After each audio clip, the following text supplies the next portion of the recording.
Dièse chapitre 1, l'adieu temporaire. Le soleil se couchait sur Lyon, baignant les rues pavées d'une douce lueur dorée. Louis, un militaire respecté de la région, contemplait l'horizon depuis son balcon, une main posée distraitement sur la tête de Lou, son fidèle berger allemand. Le chien, sentant l'inquiétude de son maître, poussa un léger gémissement et se rapprocha davantage, comme pour le réconforter. Louis baissa les yeux vers son compagnon à quatre pattes, se remémorant le jour où il l'avait trouvé dans ce refuge, petit chiot tremblant qui s'était immédiatement blotti contre lui. Depuis ce jour, ils étaient devenus inséparables, partageant les moments de joie comme les périodes difficiles. Lou n'était pas simplement un chien, il était devenu le confident silencieux de Louis, celui qui comprenait ses humeurs sans qu'un mot ne soit prononcé. « Comment vais-je te quitter, mon ami » murmura Louis, sa voix trahissant son émotion. La nouvelle de son déploiement international était tombée comme un coup de tonnerre dans un ciel serein. Une mission de durée indéterminée qui l'obligerait à laisser Lou derrière lui. Cette pensée lui serrait le cœur, mais le devoir l'appelait. Après des jours de réflexion intense, Louis avait finalement pris sa décision. Il ne voyait qu'une personne à qui il pouvait confier son précieux compagnon, Émile, son ami d'enfance. Leur amitié, forgée dans les cours d'école et renforcée par les années, était solide comme le roc. Émile avait toujours été là dans les moments importants, et Louis savait qu'il pouvait compter sur lui. Ce soir-là, Louis composa le numéro d'Émile, le cœur battant. La conversation fut brève mais chaleureuse, comme toujours entre eux. À sa grande surprise et son immense soulagement, Émile accepta sans hésitation de prendre soin de Lou pendant son absence. « Ne t'inquiète pas, mon ami, » avait-il dit, « ton chien sera entre de bonnes mains. » Les jours qui suivirent furent consacrés aux préparatifs. Louis passait chaque moment libre avec Lou, l'emmenant dans leurs endroits préférés, le parc des hauteurs, les berges du Rhône, les collines verdoyantes qui entouraient la ville. Il voulait graver ces moments dans sa mémoire, comme pour emporter avec lui un peu de cette complicité unique qui les unissait. La veille du départ, Louis prépara méticuleusement le sac de Lou, ses jouets préférés, sa couverture, ses croquettes spéciales, et même le vieux t-shirt qu'il utilisait comme doudou. Chaque objet était choisi avec soin, comme autant de fragments de leur vie commune qu'il confiait à Émile. Ce dernier devait venir le lendemain matin pour récupérer Lou avant que Louis ne parte pour l'aéroport. Cette nuit-là, allongé dans son lit, Louis sentit Lou se blottir contre lui, comme il le faisait souvent. Le chien semblait percevoir l'importance du moment, son regard intelligent fixé sur son maître avec une intensité particulière. Louis caressa longuement son pelage soyeux, murmurant des promesses de retour qu'il espérait pouvoir tenir. Le sommeil les trouva ainsi, maître et chien unis dans un dernier moment de proximité avant leur séparation. Dièse chapitre 2, les démons intérieurs. Le jour du départ arriva avec la brutalité d'une lame froide.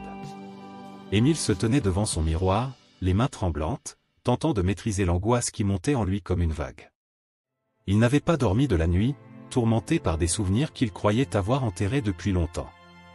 Des images de cette terrible soirée pluvieuse d'il y a 20 ans ressurgissaient, les phares dans la nuit, le crissement des pneus, le chien surgissant de nulle part, et puis, le silence assourdissant qui avait suivi.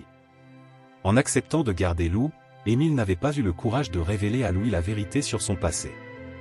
Comment aurait-il pu lui expliquer que depuis cette nuit fatidique où son père avait disparu, les chiens étaient devenus pour lui des créatures associées à sa plus grande perte? Louis était son meilleur ami, celui qui avait toujours été présent, même dans les moments les plus sombres. Le refuser aurait signifié trahir cette amitié précieuse. En route vers l'appartement de Louis, Émile répétait mentalement les gestes qu'il devrait accomplir, comme un acteur révisant son texte avant d'entrer en scène. Ce n'est qu'un chien, se répétait-il, juste un animal qui a besoin d'attention pendant quelques mois. Pourtant, ses mains agrippaient le volant avec une tension qui trahissait son anxiété profonde. L'appartement de Louis était baigné de la lumière matinale lorsqu'Émile arriva. Les valises attendaient près de la porte, témoins silencieux du départ imminent. Louis accueillit son ami avec un sourire reconnaissant, ignorant tout du tumulte qui agitait l'esprit d'Émile. Lou, assis sagement près de son maître, observait la scène avec des yeux intelligents qui semblaient percer l'âme d'Émile. Voilà son carnet de santé, ses habitudes, et tous ses effets personnels, expliqua Louis en tendant un épais dossier à Émile. Il aime sa promenade tôt le matin et préfère dormir près de la fenêtre. Il est très sensible aux émotions, tu verras. Émile hochait mécaniquement la tête, essayant d'ignorer la sueur froide qui coulait le long de son dos chaque fois que le regard de Lou croisait le sien. Le moment des adieux fut déchirant. Louis s'agenouilla devant Lou, le serrant contre lui avec une émotion palpable. Sois sage, mon ami. Je reviendrai, je te le promets. Le chien lécha doucement le visage de son maître, comme s'il comprenait la gravité du moment. Émile détourna le regard, incapable de supporter cette scène qui lui rappelait trop ses propres adieux jamais prononcés. Une fois Louis parti, Émile se retrouva seul avec Lou dans l'appartement soudain silencieux. Le chien s'était assis près de la porte, les yeux fixés sur le dernier endroit où il avait vu son maître disparaître. Cette image frappa Émile de plein fouet, il reconnaissait dans cette posture la même attente désespérée qu'il avait lui-même vécue, enfant, espérant le retour impossible de son père. Les heures qui suivirent furent un calvaire pour Émile. Chaque mouvement de Lou le faisait sursauter, chaque bruit le mettait en alerte. Le simple fait de devoir traverser la pièce où se trouvait le chien demandait un effort surhumain. La nuit tomba sur Lyon, enveloppant l'appartement d'ombre qui semblait danser avec les fantômes du passé d'Émile. Diès chapitre 3, la décision. Les jours qui suivirent devinrent un véritable supplice pour Émile. Chaque matin, il se réveillait en sueur, le cœur battant, revivant dans ses cauchemars cette terrible nuit d'orage. La présence de Lou dans son appartement était devenue une torture silencieuse, un rappel constant de ses traumatismes enfouis. Le berger allemand, sensible à ce malaise, restait à distance, mais son regard semblait transpercer Émile, comme s'il comprenait la tempête émotionnelle qui agitait l'ami de son maître. Un matin particulièrement difficile, après une énième nuit sans sommeil, Émile contemplait son reflet hagard dans le miroir de sa salle de bain. Les cernes sous ses yeux témoignaient de son épuisement, tant physique que mental. Le bruit des pattes de Lou sur le parquet le fit tressaillir, déclenchant une nouvelle vague d'anxiété. « Je ne peux plus continuer comme ça », murmura-t-il à son reflet, les mains tremblantes agrippées au lavabo. La décision se forma lentement dans son esprit, d'abord comme une pensée fugace, puis comme une solution de plus en plus concrète. Près de l'aéroport Lyon-Saint-Exupéry s'étendait un vaste parc, fréquenté quotidiennement par des dizaines de personnes. Un endroit où un chien aussi beau et intelligent que Lou ne manquerait pas d'attirer l'attention, où quelqu'un de plus apte que lui pourrait s'en occuper. Ce jour-là, Émile prépara méticuleusement son plan. Il rassembla toutes les affaires de Lou, sa couverture préférée, ses jouets, même quelques jours de nourriture. C'est mieux ainsi, se répétait-il, tentant d'étouffer la voix de sa conscience qui lui hurlait sa trahison.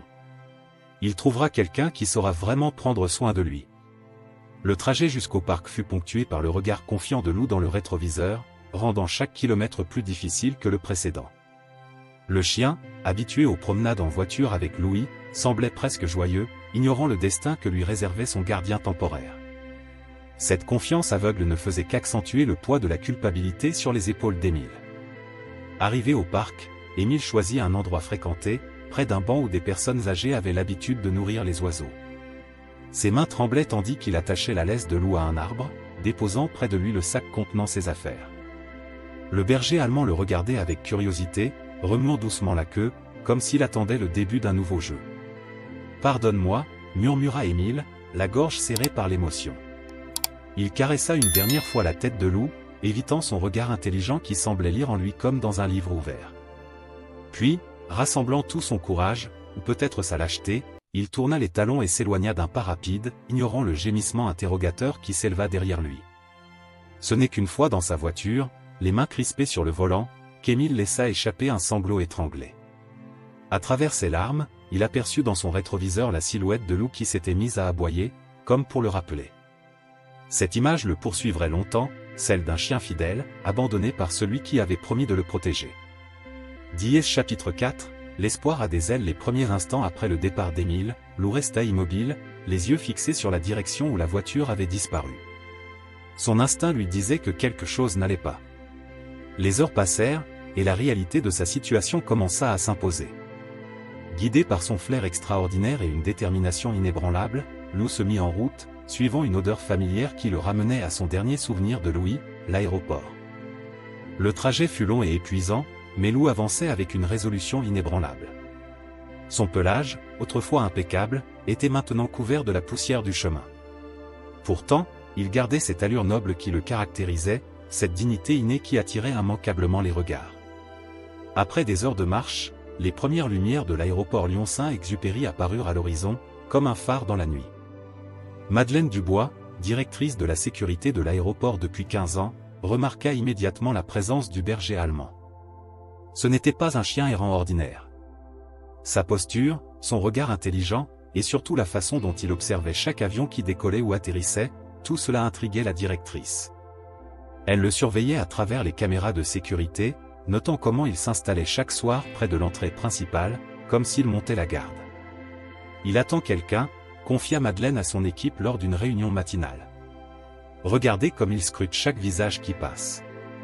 En effet, Lou avait développé une routine. Chaque matin, il se positionnait près des portes coulissantes, observant attentivement chaque voyageur qui franchissait le seuil.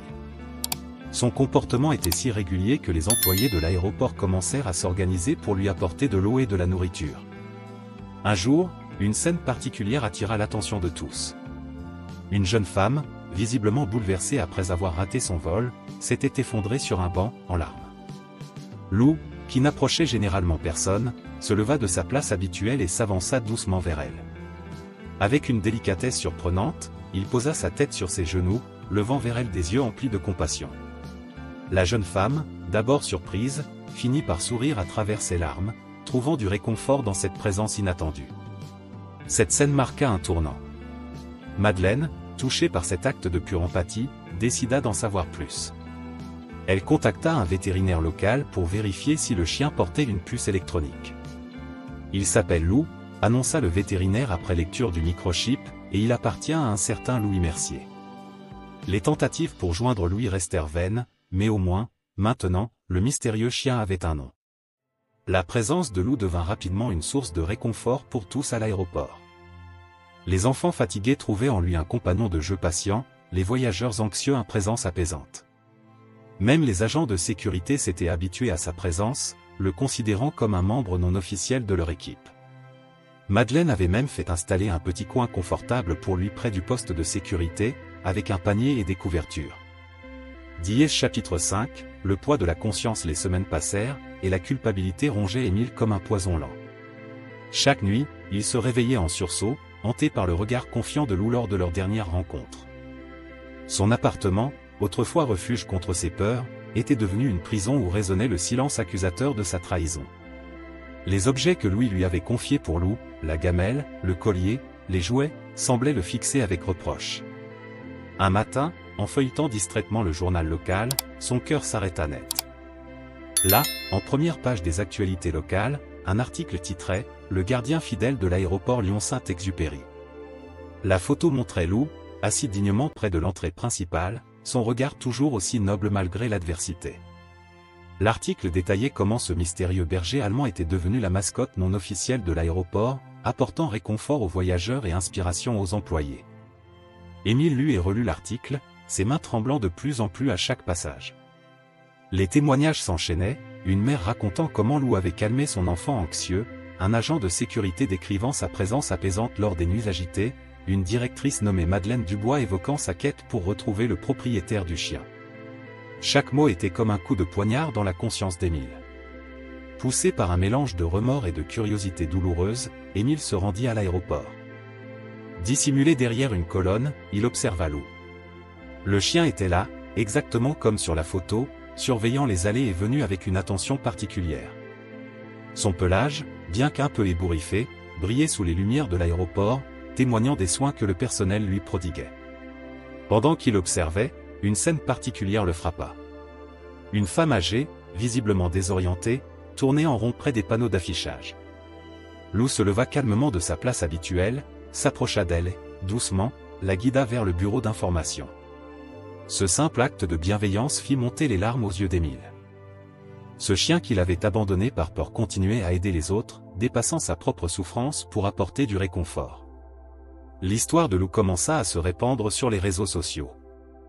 Des vidéos de ses interactions avec les voyageurs devenaient virales, touchant des milliers de personnes à travers le monde. Certains faisaient même un détour par l'aéroport de Lyon dans l'espoir de rencontrer ce chien extraordinaire. La presse internationale s'empara de l'histoire, créant un véritable phénomène médiatique. Un soir, alors que la culpabilité devenait insupportable, Émile prit une décision. Il se rendit au bureau de Madeleine Dubois, la directrice de la sécurité. Les mains moites et la voix tremblante, il commença à raconter toute l'histoire, la promesse faite à Louis, son traumatisme d'enfance, le terrible choix qu'il avait fait. Madeleine l'écouta en silence, son visage passant de la surprise à la compréhension, puis à une forme de compassion mêlée de désapprobation. Dièse chapitre 6, les retrouvailles. L'aube se levait sur l'aéroport Lyon-Saint-Exupéry lorsque le vol en provenance de l'étranger se posa sur le tarmac. Louis, épuisé par sa longue mission mais impatient de rentrer, ne s'attendait pas à l'accueil qui l'attendait. Dans le terminal, une foule inhabituelle s'était rassemblée, leur téléphone portable pointé vers l'entrée des arrivées. Au centre de cette attention, Lou, son fidèle compagnon qu'il croyait chez Émile, attendait patiemment. Madeleine Dubois, qui avait orchestré ces retrouvailles après avoir reçu la confirmation du retour de Louis, se tenait près de Lou. Le berger allemand, comme s'il pressentait quelque chose, était plus agité que d'habitude, ses oreilles dressées et attentives au moindre bruit venant des portes automatiques. Lorsque Louis émergea enfin de la zone de récupération des bagages, le temps sembla se suspendre. Lou, qui fixait les portes depuis des mois, resta immobile pendant quelques secondes, comme paralysé par l'émotion. Puis, dans un élan qui fit sursauter les spectateurs, il s'élança vers son maître. Louis, reconnaissant immédiatement son compagnon, laissa tomber ses bagages et s'agenouilla, les bras grands ouverts. Les retrouvailles furent aussi émouvantes que les spectateurs l'espéraient. Lou bondissait autour de Louis, alternant entre des jappements de joie et des câlins effrénés, tandis que son maître, les larmes aux yeux, le serrait contre lui. Les voyageurs et le personnel de l'aéroport, témoins quotidiens de la fidélité de Lou, applaudissaient cette scène touchante. C'est à ce moment qu'Émile, qui observait la scène de loin, rassembla son courage et s'avança. Son visage portait les traces de mois de culpabilité et de nuits sans sommeil. Louis, toujours à genoux près de Lou, leva les yeux vers son ami d'enfance. Le silence qui s'installa était chargé de non-dits. Louis, commença Émile, sa voix tremblante, « Je dois te dire la vérité. » Et là, devant tous ces inconnus devenus témoins involontaires, Émile raconta tout, son traumatisme d'enfance, sa peur irrationnelle, sa décision désespérée, et les mois de remords qui avaient suivi. À mesure qu'il parlait, les larmes coulaient librement sur son visage. Louis écouta en silence, une main toujours posée sur Lou. Quand Émile eut fini, le silence qui suivit parut interminable. Puis, à la surprise générale, Louis se leva et prit son ami dans ses bras. « Je comprends, » murmura-t-il. « La peur peut nous faire faire des choses que nous regrettons. Mais regarde ce que ta décision a finalement apporté. » Il fit un geste englobant la foule rassemblée, les employés de l'aéroport qui s'étaient attachés à Lou, les voyageurs qui filmaient la scène. Lou est devenu un symbole d'espoir pour tant de gens.